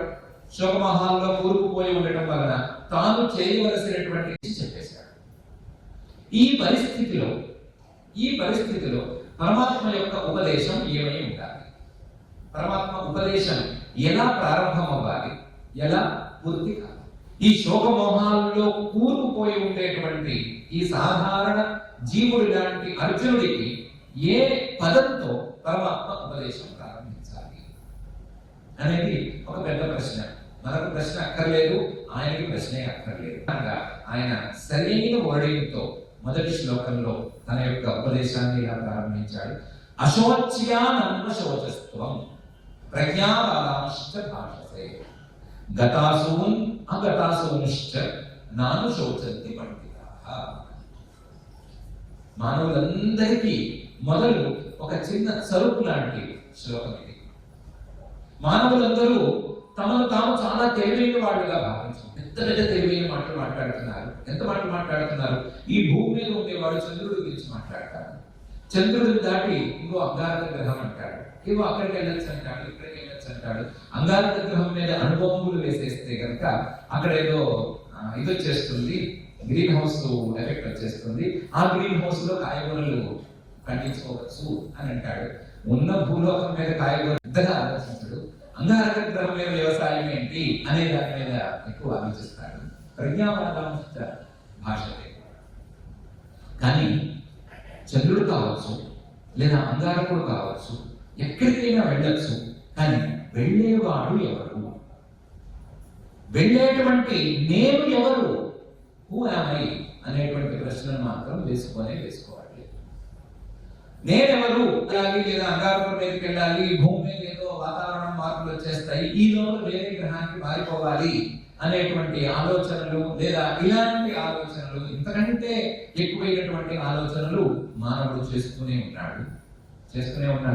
చేసి అవే మాటలు మాట్లాడుతూనే ఉన్నాడు. తెలివైన వారు మాట్లాడే మాటలన్నీ మాట్లాడతాడు. కానీ తెలివిగా ఉన్నట్లు తోచడం లేదు. ఎందుకు తోచడం లేదు? మీద ఆలోచించడం పోయి ఆలోచించకూడని విషయాల మీద, శోకాన్ని చేయకూడని లేదా శోకపడకూడని, బాధపడకూడని అంశాల మీద బాధపడుతున్నారు. ఆలోచనలన్నీ అక్కర్లేని విషయాల మీద చేస్తున్నారు. చేయవలసినటువంటి ఒకే ఒక పరమాత్మ తత్వం మీద ఆలోచనలు చేయడం లేదు. ఏం చేస్తున్నారు? ఒకవేళ భూయామై అనేటువంటి ప్రశ్నను వేసుకున్నా ఎంతసేపటికి నేను ఇలాంటి వాడిని, అలాంటి వాడిని, నేను ఎప్పుడు పుట్టాను, అప్పుడు పెరిగాను, లేదా నేను ఇలా ఉన్నాను, అలా ఉన్నాను, నా పదవి ఇది, నా అధికారం ఇది, నాకున్న సంపద ఇది అని ఇలాంటివన్నీ ఆలోచించుకుంటున్నారు. ఆలోచించుకొని శరీరానికి తగినట్లుగా తమను తాము ఆలోచన విధానంలో ప్రవేశపెట్టుకుంటున్నారు. శరీరం దాని చుట్టూ తిరిగేటువంటి ఆలోచనలే తప్ప అసలు రావటమే లేదు. రావటం లేకపోగా ఈ శరీరం ఎప్పుడు పుట్టింది, ఎప్పుడు పోబోతోంది, లేదా ఎదుటివాడి శరీరం ఎప్పుడు పుట్టింది, ఎప్పుడు పోబోతోంది, ఇలాంటి అంశాల మీద ఎక్కువ ఆలోచిస్తున్నారు. గతాసూన్ అగతాసూన్శ్చ. ఈ శరీరం ఎప్పుడో పుట్టక తప్పదు, ఎప్పుడో ఒకప్పటికి ఒక తప్పదు. ఎన్నో కల్పాల పాటు చిరంజీవులుగా ఆయుష్ సంపాదించుకున్న వారందరూ కూడా వారి శరీరాన్ని విడిచిపెట్టుకున్నారు. కొంతమంది తక్కువ సమయంలో, అతి తక్కువ సమయంలో, కొంతమంది ప్రాణులు ఎక్కువ సమయంలో ఉంటున్నారు, శరీరంలో ఉంటున్నారు. కానీ వాటి గురించి, ఆ శరీరాల గురించి, ఆ శరీరంలో ఉండేటువంటి ప్రాణాల గురించి ఆలోచించడం అనేది తెలివైన పని అయితే కాదు. గతాసు అగతాసుంశ్చ నాను శోచంతి పండితాః. నిజమైనటువంటి పండితులు, నిజమైనటువంటి జ్ఞానం కలిగిన వారు, ఆత్మతత్వ జ్ఞానం కలిగిన వారు, పరమాత్మ స్వరూపం జ్ఞానం ఉన్నవారు ఇలా ఆలోచించరు. ఇలా ఆలోచించరు. శరీరానికి సంబంధించినటువంటి ఆలోచనలే కావచ్చు, లేదా శరీరంలో ఉండేటువంటి ఈ ప్రాణాపానాది వాయువుల యొక్క సంచారం మీద ఉండేటువంటి ఆలోచనలే కావచ్చు, వాటిని చేయరు. కాబట్టి పండితులను అనుకునేవారు, లేదా మేధావులను అని అనుకునేవారు, లేదా మమ్మల్ని మించినటువంటి విజ్ఞానం ఎవరికీ లేదు అని అనుకునేవారు ఎవరైనా సరే బయట విషయాల మీద ఆలోచనలు మాని నా స్వరూపం ఏమిటి, నేను ఎవరిని, ఎక్కడి నుంచి వచ్చాను, ఎందుకు ఈ శరీరం నన్ను వెంటాడుతోంది, ఇలాంటి ఆలోచనలను చేసుకోవడం అనేది ప్రాథమికమైన విధి అని పరమాత్మ సూచనలు కూడా చేస్తున్నాడు. నీ వారు లేదా నా వారు అని వీరందరినీ అనుకుని వీరందరినీ నేను ఏదో సంహరిస్తే వీళ్ళందరూ ఈ లోకాన్ని విడిచిపెట్టిపోతారు అని ఏదో బాధపడుతున్నావు, దాని గురించి ఆలోచన అనేది సరైనది కాదు అని సందర్భోచనంగా చెప్తున్నాడు. అలాగే మానవ జీవిత సందర్భోచనంగా కూడా 2 రకాలను చెప్తున్నాడు. వాస్తవానికి ఇది శాస్త్రారంభ శ్లోకం అనే పేరుతో ప్రసిద్ధి చెందినటువంటి శాస్త్రం. అంటే గీత ఉపదేశం చేసేటువంటి శాస్త్రం. ఆ శాస్త్రంలో ప్రారంభ శ్లోకం లేదా పరమాత్మ యొక్క నిజమైన అభిప్రాయం, పరమాత్మ యొక్క పరిపూర్ణమైనటువంటి అభిప్రాయం పూర్తిగా ఉండేటువంటి శ్లోకం ఇది. ఈ శ్లోకానికి సంక్షిప్తంగా వ్యాఖ్యానం చేసుకోవటము కష్టమే, అంత విస్తృతంగా వ్యాఖ్యానం వినటము కష్టమే. కానీ మానవుల యొక్క ఆలోచన విధానం మారాలి అని చెప్పడానికి ప్రధానంగా మనం తీసుకోవాల్సిన శౌచస్వం అనేటువంటి శ్లోకం. ఎందుకు ఇలా నేను అంటున్నాను అంటే, మానవుల యొక్క శరీరాలు కొత్తవి వస్తూనే ఉన్నాయి, కొత్తవి పుట్టుకొస్తూనే ఉన్నాయి, పాతవి తొలగిపోతూనే ఉన్నాయి. ఒకే శరీరంలో కూడా రకరకాల మార్పులు మానవ శరీరంలో కలుగుతూనే ఉన్నాయి. వీటిని రెండింటినీ కనుక పక్కన వేసుకుని చూస్తే, దేహినోస్మిన్ యథా దేహే కౌమారం యౌవనం జర తథా దేహాంతర ప్రాప్తి ధీర తత్ర నముహ్యతి. ఒకే శరీరంలో బాల్యం, అలాగే మధ్య వయస్సు, చివరి వయస్సు అనేటువంటి 3 అవస్థలను సహజంగానే అంగీకరిస్తున్నారు కదా మానవుడు. అనేటువంటి మార్పును కూడా సహజంగా ఎందుకు అంగీకరించలేకపోతున్నారు? మానవ శరీరంలో మార్పులు ఎలా సహజమో, శరీరం యొక్క మార్పు కూడా అంతే సహజం. దాన్ని అనవసరంగా మోహానికి హేతువుగా వాడుకోరాదు. దాని మీద వ్యామోహం పనికిరాదు అనే విషయాన్ని ఈ శ్లోకంలో చెప్తున్నాడు. చెప్పి ఇదే విషయాన్ని వివరించడానికి, వాసాంసి జీర్ణాని యథా విహాయ నవాని గృహాతి నరోపరాణి జీర్ణాని అన్యాని సంయాతి నవాని దేహి అనేటువంటి ఉపదేశం. ఈ శరీరం యొక్క పోషణ కోసం రకరకాల వస్త్రాలు ధరిస్తున్నాడు. రకరకాల వస్త్రాలు ధరించేటువంటి మానవుడు ఈ రోజు ఉండే వస్త్రాన్ని రేపు విడిచిపెట్టేస్తున్నాడు. ఒకవేళ ఈ రోజు ధరించిన మోహం ఉంటే కాస్త దాన్ని 2 రోజులు 3 రోజులు ధరించి పెడతారు. అమ్మకి ఏమీ సందేహం అక్కర్లేదు. ఈ ప్యాంటు షర్టు బాగుంది అంటే ఏమి ఇదేదో ఇస్త్రీ చేయించింది అని నమ్మక్కర్లేదు కదండి. ఏమో నిన్న వేసుకున్నది కూడా అయ్యుండొచ్చు. నిన్న వేసుకున్న దాన్ని మరొకసారి మడతలు తోసేట్టుగా చేతితో తోసేస్తే మళ్ళీ ఇక్కడ కనిపించవచ్చు. నిన్నేమో ఒక పేటలో కనిపిస్తారు, ఈరోజు ఇంకో పేటలో కనిపిస్తారు. నిన్న చూసిన వాళ్ళు మళ్ళీ ఈరోజు చూడక్కర్లేదు. చూసినా సరే దీన్ని ఏం గుర్తుపెట్టుకోక్కర్లేదు. ఇలా ధరించిన ఎన్నో రోజులకి ఆ ధరించినటువంటి వస్త్రాలు, కట్టుకున్నటువంటి బట్టలు కొన్ని రోజులకి చిరిగి తీరాలి కదా. చిరిగి తీరిన తర్వాత వాటిని పక్కన పడేసి కనీసం ఇంకొక కొత్త బట్టను కట్టుకుని తీరుతారు కదా. అట్లాగే చిరిగిపోయినటువంటి దేహాన్ని, శక్తి తగ్గినటువంటి దేహాన్ని లేదా కాలం చెల్లినటువంటి దేహాన్ని విడిచిపెట్టి కొత్త దేహాన్ని తీసుకోవడం ప్రక్రియ. ఆ ప్రక్రియను ఇంకో రకంగా అర్థం చేసుకోవాలి. ఇది మానవుల యొక్క సాధారణమైనటువంటి ఆలోచన విధానానికి కూడా ఇది సరైన ఉపదేశం, సందర్భానికి కూడా సరైనటువంటి ఉపదేశం. మానవులు కేవలం తమ శరీరం మీద వ్యామోహంతో ఆ శరీరానికి ఏది అనుకూలమో దానికోసమే ప్రయత్నం చేసుకుంటూ కాలక్షేపం చేసుకుంటున్నారు. కానీ శరీరాన్ని దాటి దానికంటే కూడా ఎక్కువ దూరం పోయి ఆలోచించవలసినటువంటి అవసరం మానవులకు ఉంది అనే సంగతి తెలియచెప్పాలి అని పరమాత్మ ఈ శ్లోకంలో తన యొక్క అభిప్రాయాన్ని వెల్లడిస్తూ ఈ శరీరాన్ని కాదు, ఈ శరీరంలో ఉండేటువంటి మీ యొక్క స్వరూపాన్ని జాగ్రత్తగా అర్థం చేసుకోండి. శరీరాలు మారిపోతున్నా సరే ఒకడు అన్ని శరీరాలలో ఉన్నాడు. ఒకే శరీరంలో 3 రకాలైన మార్పులు వస్తున్నాయి. మధ్య వయసులో ఇంకో రకంగా ఉంది, వార్ధక్యం ఎక్కువైన తర్వాత శరీరం మరొక రకంగా ఉంది. శరీరాలు మార్పును చెందుతున్నా సరే మార్పు లేకుండా నేను నేను నేను అనుకునేటువంటి వాడు ఒకడు లోపల ఉంటూనే ఉన్నాడు.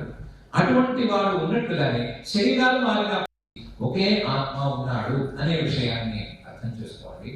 ఆ అర్థం చేసుకున్నటువంటి ఆత్మస్వరూపానికి నైనం చిందంతి శస్త్రాన్ని నైనం దహతి పావకః నచైనం క్లేదయంతి ఆపః నశోషయతి మారుతః అనే రూపం ఉన్నది అని కూడా అర్థం చేసుకోండి. శరీరానికి ఉన్నట్టుగా ఈ ఆత్మస్వరూపానికి అవయవాలు లేవు కాబట్టి ఈ రెండుగా చీల్చలేదు. ఈ ఆత్మస్వరూపాన్ని అగ్ని భస్మం చేయలేదు. ఆత్మస్వరూపాన్ని అవయవాలు లేవు కాబట్టి తడి చేయలేవు లేదా తడిపేయలేవు. నీరు వాటిని ఆత్మస్వరూపాన్ని తడి చేయలేదు. వాయువు ఈ ఆత్మస్వరూపాన్ని ఎండగట్టలేవు. ఏ భూతంతోనూ ఏ క్రియతోనూ ఈ ఆత్మస్వరూపానికి ఏమాత్రం సంబంధం ఉండదు. సంబంధం ఉండేది కేవలం శరీరానికి మాత్రమే. కానీ ఆ శరీరానికి 2 తప్పనిసరిగా వచ్చి తీరుతాయి. ఏమిటి అంటే, ఒకటి జన్మ, మరొకటి వినాశం. ఏమిటి? జాతస్య హి ధ్రువో మృత్యు ధ్రువం జన్మ మృతస్య చ తస్మాత్ అపరిహార్యేర్థే నత్వం శోచితుం అర్హసి. పుట్టినటువంటి ప్రతి మానవుడికి చివరి దశ అనేది తప్పనే తప్పదు. చివరి దశ అనుభవించినటువంటి ఇదే మళ్ళీ కొత్త శరీరం అనేది కూడా ఇది తత్వజ్ఞానం కలిగేంత వరకు మానవుడికి పరంపరగా ఒకదాని తర్వాత ఒకటి వచ్చి తీరవలసినటువంటి ఫలితం. ఇది ఎవరు తప్పించుకోగలిగినటువంటి అంశం కాదు. కేవలం తత్వజ్ఞానం ఒక్కటే దానికి ధర్మోపాయం. అది కాక మిగతావేమీ దీన్ని తప్పించలేవు. కాబట్టి అటువంటి తప్పించలేని అపరిహార్యమైనటువంటి ఈ విషయంలో ఎవరు అనవసరంగా శోకిస్తూ కూర్చోండి. ఒక కారణంతో వచ్చి మానవుడిని సవ్యమైనటువంటి దారికి తీసుకువెళ్ళేట్లయితే కొంచెం పర్వాలేదు. కానీ కేవలం శోకానికే మిగిలిపోయేటువంటి, తెలుగులో కొంచెం గ్రామ్యమైన భాషలో చెప్పుకోవాలంటే ఏడుస్తూ కూర్చోవడానికే పనికొచ్చేటువంటి శోకం అనేది ఏమీ ఉపయోగించదు. కాబట్టి ఇటువంటి శోకాన్ని విడిచిపెట్టవలసింది. కారణమైనటువంటి ఈ శరీరం మీద నేను అనే భావన కూడా విడిచిపెట్టవలసింది. నత్వం శోచితుం అర్హసి. శోకము వద్దు, ఈ మోహము వద్దు అనే మాటలు స్పష్టంగా చెప్పాడు. శోకం వద్దంటారు, మోహం వద్దంటారు. ఏం చేయాలి అంటే చేయవలసినటువంటి కర్తవ్యాన్ని చేయాలి. ఏ కర్తవ్యం చేయాలి? కర్మణ్యేవాధికారస్తే మా ఫలేషు కదాచన మా కర్మ ఫల హేతుర్భూః మాతే సంగోస్త్వకర్మణి. వేదంలో కానీ లేదా నీ ఆచార సంహితలో కానీ ఎక్కడైనా సరే నీకు విహితమైనటువంటి, అంటే నీవు చేసి తీరవలసినటువంటి సత్కర్మలు కొన్ని ఉన్నాయి. వాటిని మాత్రం చేస్తూ పోవటం అనే అంశాన్ని దాటి ఒక్క అడుగుగా బయటకు కర్మలను చేసుకుంటూ పోవటం అనే అంశాన్ని దాటి అడుగు వేయటం అంటే ఏమిటి అంటే ఆ కర్మలకు ఫలితాన్ని ఆశించాలి. ఆ ఫలితాన్ని అందుకోవాలి అని తపన పడటం. ఆ అడుగు బయటకు వేయటం మొదలు పెట్టే దగ్గర నుంచి నుంచి ఇందాక చెప్పినటువంటి శోకము మోహము ఈ రెండు మీదకు వచ్చి పట్టాలి. కాబట్టి కర్మణ్యేవ అధికారస్తే, చేయవలసినటువంటి పని మాత్రమే చెయ్యి. మా ఫలేషు కదాచన, ఫలితం మీద మాత్రం ఏ దృష్టి నీకు వద్దు. మా కర్మఫల హేతుకు ఏదో ఒక సత్కర్మో దుష్కర్మో మరొకటో చేసుకుని దానికి ఫలితాన్ని నేను అనుభవించాలి అనేటువంటి ఆరాటం. అలా ఫలితం లేని కర్మ నేను ఎందుకు చేయాలండి? ఫలితం ఉంటే నేను చేస్తాను, నాకేమైనా ప్రయోజనం ఉంటే నేను పని చేస్తాను, ప్రయోజనమే లేకపోతే పని మానేస్తాను, కూర్చుంటాను అని అనడానికి లేదు. మాతే సంతోష, చేయవలసినటువంటి పనిని విడిచిపెట్టడం అనేది మహాపరాధం. వారి వారి బాధ్యతలను తీర్చుకోకుండా ఉండటం, వారి వారి బాధ్యతలను మధ్యలో విడిచిపెట్టేయటం అనేది మాతే సంతోషకర్మని. అలాంటి జోలికి నువ్వు పోవద్దు.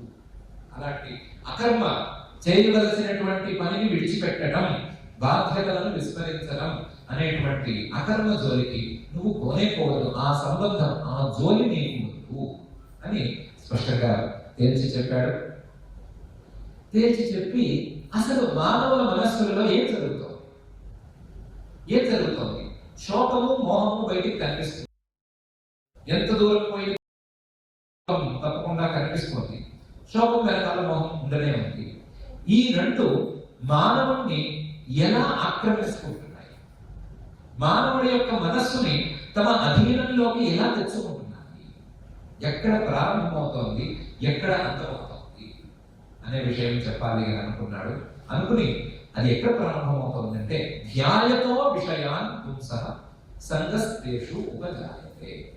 సంగా సంజాయతే కామః, కామాత్ క్రోధోభిజాయతే. భవతి సమ్మోహః స్మృతి విభ్రమః, స్మృతి భ్రంశాత్ బుద్ధినాశః, బుద్ధినాశాత్ ప్రణశ్యతి అనే మానవుడు తన గురించి తాను ఆలోచించుకోవడం మాని, తన గురించి తాను తెలుసుకోవటం మాని, తనలో ఉండేటువంటి పరమాత్మను గుర్తెరగటం అనేది మాని ఏం చేస్తున్నాడు? బయట ఉండే లోపలికి తీసుకొచ్చి ఆ వస్తువుల గురించి ఆలోచనలు చేస్తున్నాడు. ఆలోచన చేయగా ఆ వస్తువులతో ఒక బంధం ఏర్పడతో విషయాన్ని పుంసః సంగస్తేషు ఉపజాయతే. ఆ బంధం, ఆ సంఘం ఏర్పడిన తర్వాత ఆ వస్తువు మీద కోరిక పెరుగుతుంది. ఆ వస్తువు నాదైతే నిలిచి ఉండాలి, నాది కాకపోతే నాకు రావాలి, పక్కవాడిదైతే మాత్రం అది నాకే చెందాలి అనేటువంటి ఆ కామం కనుక తీరకపోతే, ఆ కోరిక కనుక తీరకపోతే అది క్రోధంగా పరిగణిస్తుంది, కోపంగా మారిపోతుంది. కామ క్రోధోభిజాయతే. కామం వరకు సరిగ్గా అర్థం కాదు. కామం క్రోధంగా మారిన తర్వాత కూడా కొంచెం శరీరంలో మార్పులు వస్తాయి అంటారు. నానో సెకండ్స్ లో ఎక్కడో వస్తాయని వాడి కెమిస్ట్రీ వాళ్ళు రకరకాల చెప్తున్నారు. శరీరంలో ఏ కోపం అనేది వచ్చిందో ఏమేమి మార్పులు జరుగుతాయి, ఎక్కడెక్కడ మార్పులు జరుగుతాయి, ఎక్కడెక్కడ ఏ కెమికల్స్ రిలీజ్ అవుతాయి అనేది వాళ్ళు స్టడీ చేసి పెట్టారు. ఏమున్నా ఏం లేకపోయినా, వాళ్ళు చెప్పినవన్నీ రిలీజ్ అయినా అవ్వకపోయినా, క్రోధం వలన, కోపం వలన క్రోధాత్ భవతి సమ్మోహః. ఏం చేయాలి, ఏం చేయకూడదు, యుక్త అయుక్త విచక్షణ అనేది పూర్తిగా క్రోధాత్ భవతి సమ్మోహః. కోపం పోయి ఈ యుక్తాయుక్త విచక్షణ పోవడం అనేది ఏర్పడితే సమ్మోహాత్ స్మృతి విభ్రమః. మనసులో కనీసం స్మరణ చేసుకునేటువంటి శక్తి కూడా లేనటువంటి స్థితి వస్తుంది. చదువుకున్నవేవి గుర్తురావు, చిన్నప్పటి నుంచి చెప్పిన మంచి మాటలు ఏమి గుర్తురావు, అప్పుడు ఒక క్షణం ముందే మనమే చెప్పుకున్నటువంటి గుర్తురావు, ఏమి ఒకసారి ఈ పరిస్థితి కూడా కనుక దాపురిస్తే, సమ్మోహాత్ స్మృతి విభ్రమ అనేది కనుక ఏర్పడితే, స్మృతి భ్రంశ బుద్ధి నాశ, మానవుడికి ప్రధానమైనటువంటి బుద్ధి అంటే వివేక శక్తి, ఆ వివేక శక్తి పూర్తిగా నశిస్తుంది. మానవుణ్ణి మిగతా జీవాల కంటే విశేషమైనటువంటి ఈ బుద్ధి శక్తి, వివేక శక్తి ఇది పూర్తిగా నశిస్తే కనుక మానవుడు తన అస్తిత్వాన్ని కోల్పోయినట్లే. స్మృతి భ్రంశ బుద్ధినాశ, బుద్ధినాశ ప్రణశ్యతి. మానవుడు ఆ క్షణాన మానవుడే కాదు అనే స్థితిని చేరుకున్నట్లే. తనకు మానవత్వాన్ని అస్తిత్వాన్ని కల్పించేటువంటి ఈ బుద్ధి శక్తి వివేక శక్తే గనక మానవుడికి మానవత్వనశ్యతి, అతను తన వినాశాన్ని తాను తెలుసుకున్నట్టు. కాబట్టి ఈ అంశంలో జాగ్రత్తగా ఉంది తీరాలి అని కూడా పరమాత్మ చెప్పాడు. ఇది మనం కట్ చేసి, అసలు ఈ గీతతో సంబంధం లేదు, ఈ ఇంత ఉపోద్ఘాతంతో సంబంధం లేదు, పూర్తిగా లౌకిక సాధారణ జీవితంలోకి తీసుకున్నా సరే ఇది అయ్యేటట్టు అమరేటట్టు పరమాత్మ డిజైన్ చేసి పెట్టాడు. మనం ఎక్కడ మొదలు పెడుతున్నాము లేదా ఎక్కడ దాకా తీసుకెళ్తున్నాం, మనం మొదలు పెట్టేటువంటి మొదలు సవ్యంగా ఉందా లేదా, మధ్యం అనేది సవ్యంగా సాగుతోందా లేదా, లేదా చివరికి సరి ఫలితం వస్తుందా లేదా అని తెలుసుకోవడానికి ఏ విధంగా సాగుతోంది అనే విషయాన్ని పరమాత్మ చాలా స్పష్టంగా పెట్టాడు. లౌకిక సాధారణ జీవితానికి సరిగ్గానే ఉండే, ఆధ్యాత్మిక జీవితానికి కూడా సక్రమంగా ఉండేటువంటి ఉన్నతమైన చాలా సరళమైనటువంటి మనం ఒకసారి మన మనసులో కలిసినటువంటి అవసరాన్ని ఈ శ్లోకాల్లో పరమాత్మ చక్కగా చేసి చూపించారు. అయితే ఏం చేయాలి అంటే, రాగద్వేష వియుక్తైస్తు విషయాన్ ఇంద్రియైశ్చరన్ ఆత్మవశ్యై విధేయాత్మ ప్రసాదమధిగచ్చతి అని చేయాలి. ఏ పని చేసినా లౌకికమైనటువంటి లేకుండా కూర్చోవడానికి వీలు లేదు. కాబట్టి చేసినా సరే రాగద్వేషాలు లేకుండా చేసుకోవాలి.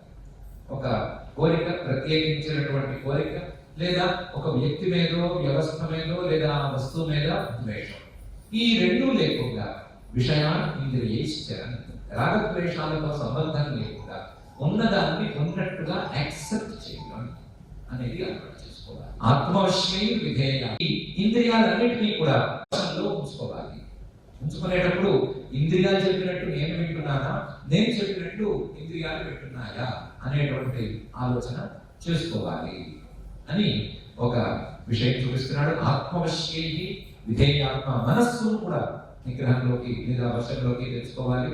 ఇలా తెచ్చుకున్నప్పుడు ఒక రకమైనటువంటి ప్రసాదం, ప్రసన్నత, శాంతి మనస్సులో ఏర్పడుతుంది. ఈ విషయాన్ని కూడా మనం కట్ చేసి చూసుకున్నా సరిగ్గా అతికినట్టు సరిపోతుంది.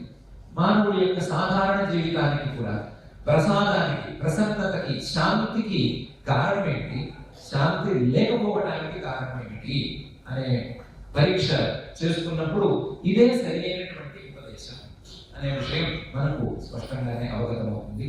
అటువంటి శ్లోకాన్ని చెప్పి, కామాన్ యస్ సర్వాన్ చరతి నిస్పృహ నిర్మమః నిరహంకార సశాంతి అధిగచ్చతి.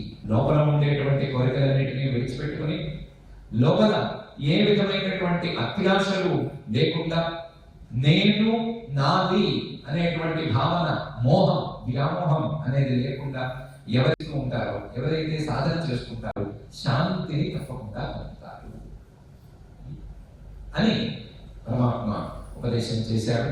చేసి ఈ ఆచరణ సరైన రీతిలో శాంతిని పొందడానికి, శోకమోహాలు లేకుండా ఉండటానికి, కష్టాలు కలగకుండా ఉండటానికి చేసే ప్రయత్నం ఎక్కడ ప్రారంభం, ఎక్కడ ఈ ప్రయత్నాన్ని ప్రారంభం చేయాలి అనేటువంటి విషయాన్ని కర్మణ్యత్ర లోకః తదర్థం కర్మ కౌంతేయ ముక్త సంగ సమాచర